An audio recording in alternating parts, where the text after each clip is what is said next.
Hello friends, welcome in my YouTube channel.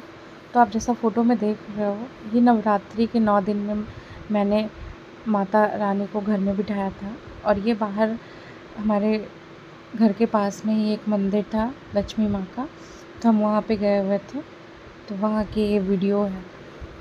तो 9 दिन तो बहुत सुकून भरा था। और ये इतना सुंदर से मंदिर सजाया हुआ था ना कि बिल्कुल ऐसा लग रहा था कि माँ यहाँ पे बैठी हुई है। फिर ये मेरे पूजा के 9 दिन मेरा एक खोइछा भरते हैं हम लोग, अष्टमी या नवमी को। दसवीं को भी भरा जाता है, सप्तमी से स्टार्ट हो जाता है और दसवीं तक भरा जाता है। तो ये मैंने खोइछा भरा था। और नौ कन्या पूजन के लिए जो प्रसाद बनता है वो था। और यहाँ पे जो है ना, ये ज्वार फूट चुका था। मुझे बिलीव ही नहीं हो रहा था कि ये इतना घना हो गया, क्योंकि और ये जो था ये हमारी तरफ से कन्याओं को देने के लिए।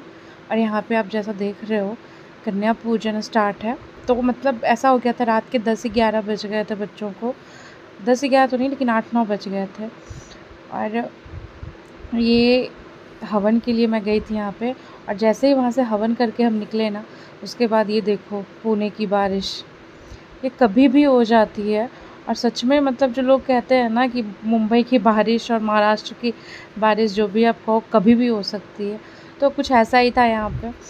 ये मतलब देखते देखते बारिश स्टार्ट हो गई और हम भीग गए, इतनी तेज़ बारिश थी।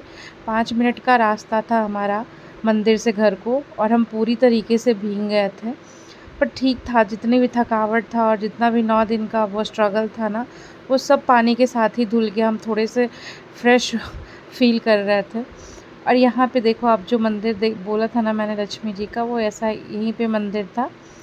तो दुर्गा माँ का और लक्ष्मी माँ का मंदिर हम घूम आए थे। और हमें हवन भी करना था, क्योंकि घर में हमने बैठा रखा था मूर्ति पर। घर में पंडित जी को बुलाना पॉसिबल नहीं था किसी वजह से। तो हमने सोचा कि हम मंदिर में जाकर हवन कर लेते हैं, और उसके बाद माता रानी को हम उठाकर फिर अपने जिस स्थिति में थे उनको वापस वहीं पे रख देंगे। तो फिर ऐसा कुछ था हमारा, मैंने ऐसा सजाया था। और ऐसे आप जैसा देख रहे हो वैसा ही था। तो ये देखो, आप शुरुआत में ऐसा था घड़ा, फिर धीरे धीरे इसमें ज्वार फूट गए थे। तो ये सप्तशती का पाठ है, जिसे हमें 9 दिन करना होता है। 13 अध्याय था इसमें, तो मैंने 9 दिन में ख़त्म किया। उसके बाद मैंने जोत भी, अखंड जोत भी जलाई थी, जिसके लिए मुझे 9 दिन तक, जैसे ये आप देख रहे हो, इसके लिए मुझे 9 रात मैं सोई नहीं हूँ। 24 घंटे में मुश्किल से मैं, मतलब हर दिन मैं मुश्किल से 1 घंटे या 2 घंटे सोई हूँ 24 घंटों में। पर ठीक है, वो एक अलग ही सुकून दे रहा था। मेरे 9 दिन बहुत खूबसूरत बीता। और यहाँ पे हम, आज दसवीं है, तो मैं बाहर गई थी घूमने के लिए। तो ये हमारे घर से 5-7 किलोमीटर की दूरी पर है ये मंदिर। तो यहाँ पे ये इतने सुंदर, हर साल हम यहाँ पे जाते हैं, मतलब अगर पुणे में रहते हैं तो जाते ही जाते हैं। तो बस मतलब कि हम निकले थे यहीं के लिए। और इतना सुंदर से ये मंदिर सजाया हुआ था ना, बट वही लंबी लाइन थी, बहुत लंबी लाइन थी। एक्चुअली मैंने अवॉइड किया था कि मैं नहीं जाऊंगी इस बार ये मंदिर, मैं कोई और मंदिर जाऊंगी। लेकिन वहाँ पे भी क्राउड इतनी और लाइन इतनी लंबी थी कि मैं वहाँ से लौट कर फिर वापस यहीं पे गई। तो यहाँ पे आप जैसा देख सकते हो लोगों की भीड़, तो यहाँ पे मुझे आधे से घंटे से 30 से 45 मिनट लग गए लाइन में लगने के बाद। और पर उसके बाद का जो नज़ारा था ना, इतना सुंदर ये सजाया हुआ था, आप वीडियो में देख लो। मतलब इतना खूबसूरत। और ये सब प्लास्टिक के फूल और पत्ते नहीं है, ये बिल्कुल रियल वाले फूल और पत्ते हैं, विथ मतलब इतनी अच्छी खुशबू थी कि मैं बता नहीं सकती हूँ। इतना ही सजा हुआ था ये मंदिर, मतलब पता नहीं कितने लाख फूल लगे होंगे इसमें। पर मतलब आप जब जैसे एंट्री करते हो ना, आपको एक अलग ही नज़ारा देखने को मिलता है। कि आप समझ सकते हो कि डेडिकेशन और एक प्यार और एक, वो कहते हैं ना कि मतलब भगवान के लिए श्रद्धा, वो यहाँ पे दिख रहा था। लोग बिल्कुल स्ट्रिक्ट थे रूल्स को लेकर और भी चीज़ों को लेकर, लेकिन सारे के सारे जो भी थे हेल्पफुल भी थे। तो आप अगर जाते हो अंदर तो आपको बहुत ही अच्छी वाइब मिलेगी यहाँ पे। अब तो आज तो 10वीं हो गया, तो इस बार नहीं, पर अगर नेक्स्ट बार आप जाते हो तो ज़रूर जाओ। क्योंकि मैं 2 साल, ये मेरा तीसरा बार था, तो मैं तीसरी बार गई थी यहाँ पे और मुझे स्टिल वही वाइब, वही पॉजिटिविटी यहाँ पे दिखी। तो आई लव दिस प्लेस। और पुणे में उतना मनाते नहीं है ना दशहरा, तो जहाँ जहाँ भी मनाते हैं वहाँ वहाँ पे ऐसा लगता है कि अरे यार, मतलब हम बिहार और बंगाल वाले लोगों के लिए तो बहुत बड़ी बात हो जाती है दशहरा। तो बस वही बात थी। और यहाँ पे भी लंबी लाइन लगी हुई थी और हम बिल्कुल ऐसे धीरे धीरे धीरे धीरे बढ़ते जा रहे थे।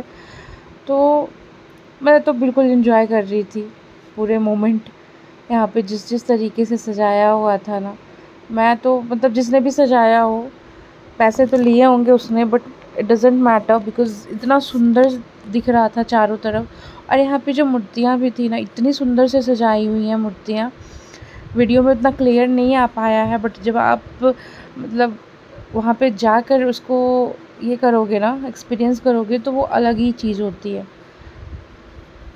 तो ये चारों तरफ आप जो दीवार देख रहे हो, ये चारों तरफ से लगी हुई थी और इधर लोग बैठने के लिए गए हुए थे, बैठे हुए थे। यहाँ पे हवन हो रखा था, तो मुझे लगता है कि अभी वो दशमी था आज, तो रात में ये लोग ख़त्म करके फिर ये सब कल समेट लेंगे। पर तो अब देखो यहाँ पे हवन हो चुका था, तो हम लोग ऐसे ही मतलब कि धीरे धीरे लाइन बढ़ रही थी, तो मैंने सोचा हर एक चीज़ दिखा दूँ जो मैंने देखा है वहाँ पे वीडियो के थ्रू, क्योंकि वीडियो और फ़ोटोज़ के लिए वहाँ पे मना ही नहीं था। सबसे अच्छी बात यही थी।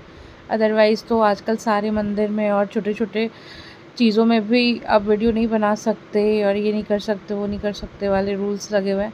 बट यहाँ पे ऐसा कुछ नहीं था, तो ये प्लस पॉइंट था मेरे लिए। और हमें, हाँ, आप जाओगे तो लाइन में तो लगना पड़ेगा, ये तो तय है। बट ठीक है। मैं जब फर्स्ट टाइम यहाँ पे गई थी ना, तो लाइन इतनी लंबी थी कि मुझे तो गुस्सा आ गया था लास्ट में, क्योंकि पता नहीं था ना कि कितना अंदर जाकर ये मंदिर है। तो मुझे हमें ऐसे बिल्कुल चिढ़ गई थी मैं। बट अब जब आते जाते पता चल गया ना कि इतना टाइम लगता है, या फिर यहाँ से आपको मुड़ना है, यहाँ पे आपको 10 मिनट लगेंगे, आपको वेट करना पड़ेगा, तो इट्स लाइक कि ठीक है, ओके फाइन।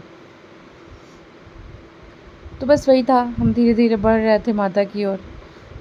और जैसा कि मैंने आपको कहा कि मैंने पहले अवॉइड किया था यहाँ दर्शन के लिए, लेकिन एक चीज़ है कि आप मंदिर या भगवान के मंदिर जो भी आप समझो, द्वार पे आप खुद नहीं जा सकते आप खुद से। उनका बुलावा होता है, और जिस भगवान का बुलावा होता है आप उसी के दर पे पहुँचते हो। तो सोचो ना कि यहाँ से कम लंबी लाइन थी मेरे हिसाब से दूसरे जगह मैं जहाँ गई थी, पर फिर भी मैंने वापस वहाँ से लौट कर बिना देखे मैं यहीं पे आ गई। तो मतलब खूबसूरती देखो आप इस जगह की। एक्सपीरियंस ना बहुत अच्छा था, और मैं तो सजेस्ट करती हूँ कि next time please please try to go there. और वैसे भी पुणे में बहुत ही कम ही जगह है जहाँ पे आप मतलब एक्सप्लोर कर सकते हो इन दशहरा। और यहाँ पे आसपास में डांडिया भी होता है। और ऐसे भी not in only Dussehra, but अगर ऐसे भी आप इस मंदिर में जाते हो तो इसकी खूबसूरती अलग ही बनती है देखने में। और ये आप देख रहे हो, यहाँ से एंट्री था, तो यहाँ पे भी ये मतलब बिल्कुल आपको रोड पर से अंदर मंदिर जाने में आपको जो भी रास्ता मिल रहा था, उस रास्ते को इतने सुंदर से सजाए हुए थे लोग।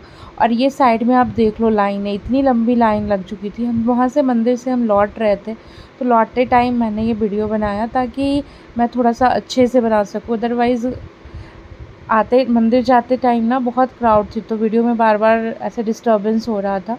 तो मैंने सोचा चलो अभी लौटते टाइम लोग कम हैं तो मैं वीडियो बना लेती हूँ। तो कुछ ऐसा था नज़ारा, और ऐसी सी थी सजावट। और मतलब अब तो ख़त्म हो गया दशहरा इस साल, इस पॉजिटिविटी के साथ कि अगला साल कुछ अच्छा होगा, कुछ बड़ा होगा, चीज़ें बदलेंगी, कुछ पॉजिटिविटी आएगी, मैं बदलूँगी और मेरी ज़िंदगी थोड़ी बदल जाए, ये सब चीज़ों के साथ। क्योंकि हर साल कुछ ना कुछ चीज़ें आप अगर देखते हो तो आपको पता चलता है, आप ऑब्ज़र्व करते हो कि चीज़ें बदलती हैं, और कभी कुछ पॉजिटिव कुछ negative, it's just a part of life.